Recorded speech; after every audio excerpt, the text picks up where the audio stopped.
Copa আমেরিকার টুর্নামেন্টে মূল আকর্ষণ থাকে ব্রাজিল ও আর্জেন্টিনার দিকে। তবে নিজেদের প্রথম ম্যাচে উরুগুয়ে যেভাবে খেলেছে তাতে তারাও দিয়ে রাখছে কোপা আমেরিকা জয়ের শক্তিশালী বার্তা। পানামার বিপক্ষে শুরুর ম্যাচে তারা জয় পায় ৩-১ গোলে। সেখানেই দারুণ পারফরমেন্স করে বিএসলার শিষ্যরা। বেশ কয়েকটি কারণে এবারের কোপা আমেরিকা জয় করতে পারে এই দলটি। কেন কোপা আমেরিকা ফেভারিট দুই দলকে হুমকি দিতে পারে উরুগুয়ে, তা নিয়ে বিস্তারিত থাকছে প্রতিবেদনে। কোপা আমেরিকা দক্ষিণ আমেরিকান এই টুর্নামেন্টকে ঘিরে দর্শকদের থাকে বাড়তি আগ্রহ। দর্শকদের আগ্রহের কেন্দ্রবিন্দু থাকে দুটি দলকে ঘিরে। লাতিনের সবচেয়ে সফল দল ব্রাজিল, আর তাতে চিরপ্রতিদ্বন্দ্বী আর্জেন্টিনা এই আসরের জন্য সবচেয়ে চেনা দুই মুখ।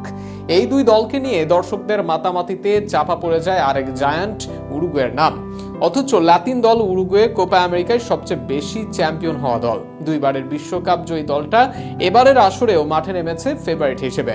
সেক্ষেত্রে তেমন চর্চা না হলেও ব্রাজিল ও আর্জেন্টিনা এই দুই দলকে চাপে ফেলার যথেষ্ট সামর্থ্য আছে এই দলটির।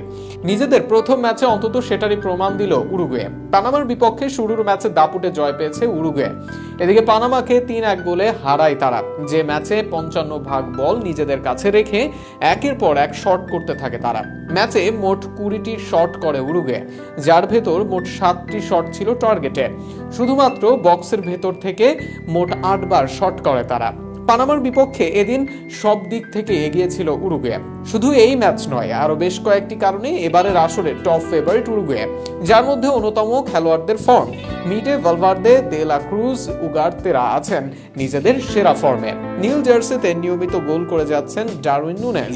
জাতীয় দলের হয়ে শেষ ৮ ম্যাচে ৮ গোল ও ২ অ্যাসিস্ট নুনেজের। এর বাইরে এই দলের ডাগ আউটে আছেন মার্সেলো বিয়েসলা। সর্বকালের সেরা কোচ হিসেবে অনেকেই দাবি করেন তাকে। অনেকের প্রিয় কোচ গার্দিওলা পচাত্তিনোরা তাকে এক বাক্যে গুরু স্বীকার করেন। অভিজ্ঞতা ও ট্যাকটিক্সের সঙ্গে ম্যান ম্যানেজমেন্টেও দারুণ এই আর্জেন্টাইন। এদের সঙ্গে আছে এক ঝাঁক অন ফর্ম খেলোয়াড়। এত কিছুর পর উরুগুয়ের কোপা আমেরিকা জয়কে তাই কোনো অংশে অঘটন মনে হবে না। এই উরুগুয়ে বিশ্বকাপ বাছাই পর্বে হারিয়েছে ব্রাজিল ও আর্জেন্টিনা উভয় দলকে। বিশ্বকাপে সৌদি আরবের সঙ্গে হারার পর মাত্র এক ম্যাচে হেরেছে আর্জেন্টিনা, সেটি উরুগুয়ের বিপক্ষে।